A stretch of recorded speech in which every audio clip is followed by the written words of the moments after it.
Hi, this is Project 8, my vlog. Yeah, I'm Christopher Gaw. I'm gonna get straight into the vlog. Question 1. Um, what do I think of, what do I think Eva and Franco were saying about copyright and ownership as it relates to art and the internet, by temporarily downloading the exhibition surface from the website hell.com and then posting it on their own website, 01.org, or it's longer, the actual website is longer than that, but we'll just say 01.org for short. So what do I think of that action? So an important theme in Eva and Franco's work is creating art beyond the typical mediums. So the typical mediums would be like paintings, photographs, films, music, and so forth. But even Franco make art using other people's art and using the media and just the non-typical mediums. So that is what they're saying about copyright and ownership, that you can create your own art using someone else's art. Even if someone else's art is copyrighted, you can create your own art using their art. And once you create your own art using someone else's art, then it's yours, because it's a brand new piece of art, even if it's used someone else's art. That's what even Franco are trying to say, according to me. That's what I think.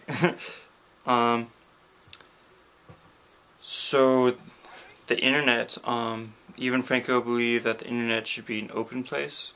At least I think that's what they believe. My personal opinion. Hackers also believe that the internet should be an open place. But the difference between hacktivism, the difference between hacktivism and even Franco's thefts of Hell.com's exhibition, the difference between hacktivism and Eva and Franco's theft of Hell.com's exhibition is Eva and Franco create art using their theft of Hell.com's surface exhibition, and they make a message using that art that they make. Whereas hackers, they may convey like the same message that Eva and Franco use, but they don't create art, they hack. I mean, you could argue hacking is art, but they don't create, they just don't create artwork that even Franco do. Some more differences is that hackers, they need technical abilities to hack, to convey a message of that the internet should be an open place. So that's the similarity between Eva and Franco and hackers, that the internet should be an open place. That's in general what they believe. They just go about it in different ways. So hackers have more technical abilities to hack, whereas Eva and Franco, they don't need the technical abilities. They can just download the surface exhibition from hell.com and repost it on their own website to create the same message of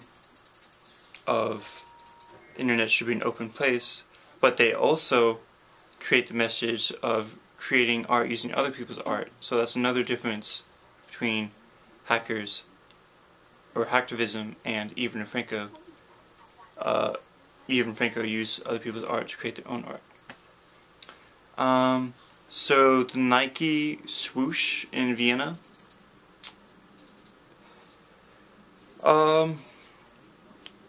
My thoughts and feelings about that.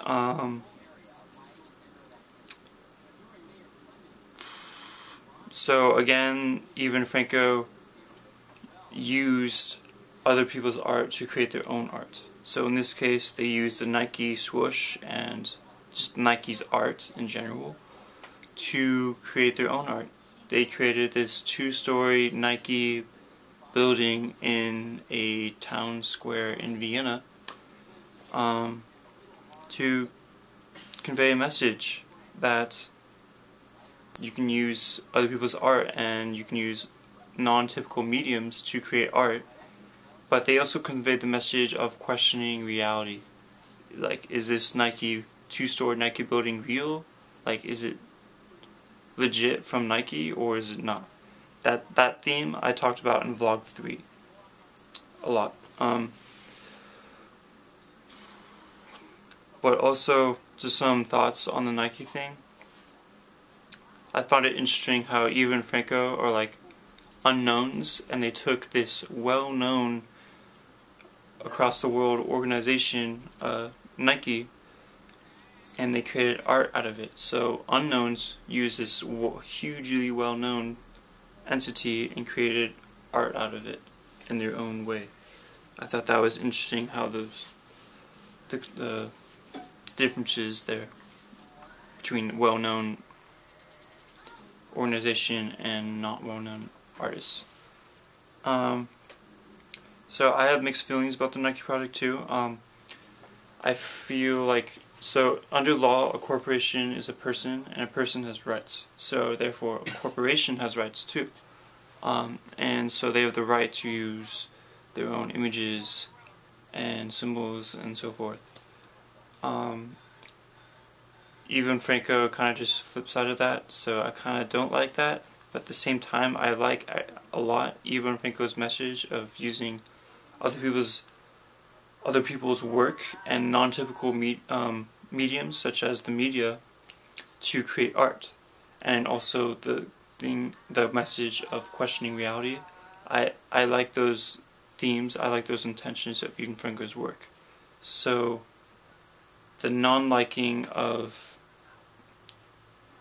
So I respect the corporation's copyright, but at the same time I like Even Franco's intentions. So I have mixed feelings about the whole Nike Ground project.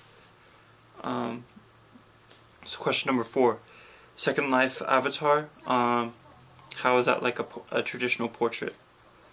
So avatars, Second Life avatars are like portraits in that they express the artist behind them. Portraits and Second Life avatars, like all art, can convey meaning, can convey messages, so that's definitely some similarities between them.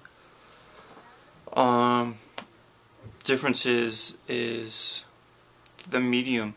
In Second Life, it's a virtual world. It just looks different. It's a 3D video game. It definitely looks different than a traditional portrait. But beyond the looks, some differences is Second Life. In Second Life, you can customize your avatar a lot more than you could customize a portrait. So in portrait, you could dress up a certain way, you could maybe paint it a certain way. Whereas Second Life avatar, you can just completely change how you look, so it doesn't even really look like you in real life. It doesn't have to look like you in real life at all. It could if you wanted to, but it doesn't have to. So you definitely have more options in Second Life when creating an avatar compared to creating a traditional portrait. So those are some more differences. I think a main similarity is that in Second Life you create an avatar, whereas when you make a portrait you also create an avatar in the sense that you create a second life. You create so a portrait is like an ideal of a person, kinda. I mean, it can be realistic. It can express the person for sure. I mean, it does express the person, but it can be like an ideal to. It can be a whole different identity than your real self. That's exactly like Second Life avatars. It can be a whole different identity. The Second Life avatar can be a whole different identity than your real life identity, than your real life self. I mean,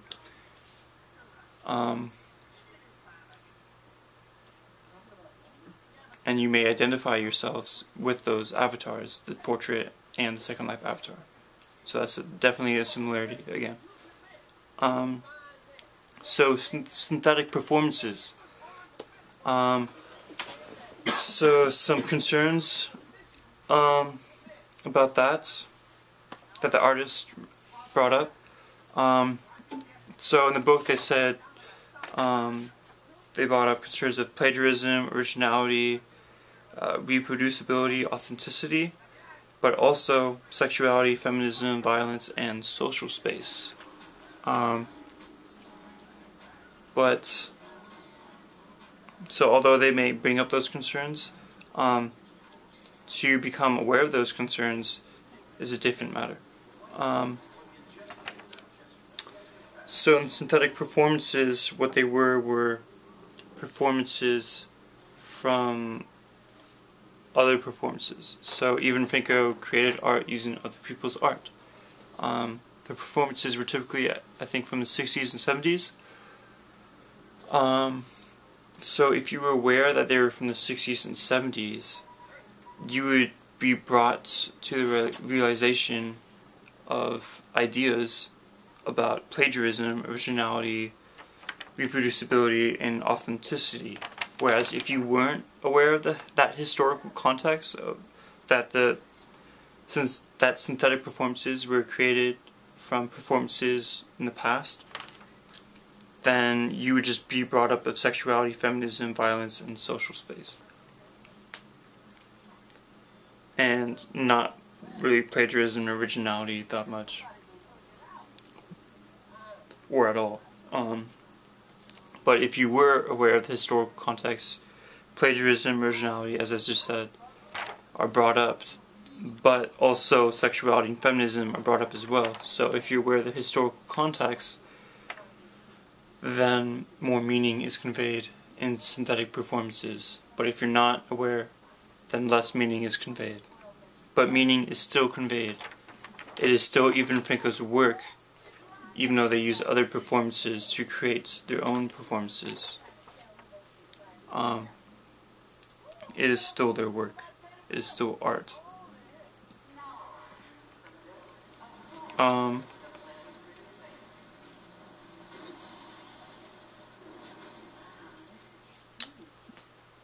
So that really conveys the message of what plagiarism is, if you can use other people's artwork to create your own art, if you could use the media to create your own art. And what is originality? If you create art using other people's art, is that original? I think it can be, because you could use their art and just create different messages. That's definitely original. The main thing behind art, I think, or behind a lot of art, is meaning, is messages. So that can it can still be original if you create art using other people's art. And just plagiarism and originality, those things are brought up in synthetic performances if you're aware of the historical context. As I just said earlier. So what is behind Ivan Franko's art? I think a universal theme, as I mentioned multiple times, is creating art using non-typical mediums, such as the media and such as other people's art. So that's definitely a universal theme that I've talked about a lot in this vlog. But I've also talked about questioning reality a little bit. I talked about a lot in vlog 3 for project 3, but that's also touched upon in this in Ivan Franko's work. So yeah, Flogging a Dead Horse, that is the Sex Pistols album that was released after the band got split. So what happened with that is the manager and designer, I think it was the manager and designer, released Flogging a Dead Horse after the Sex Pistols disbanded, and so in other words they released artwork based upon the Sex and Pistols art. So they did the exact same thing Eve and Franco are doing. They're using other people's art to create their own art. So the Sex Pistols music to make their own album out of Sex Pistols music, to create their own art. And so that defines Eve and Franco, Flogging a Dead Horse. And that's my vlog. Thank you.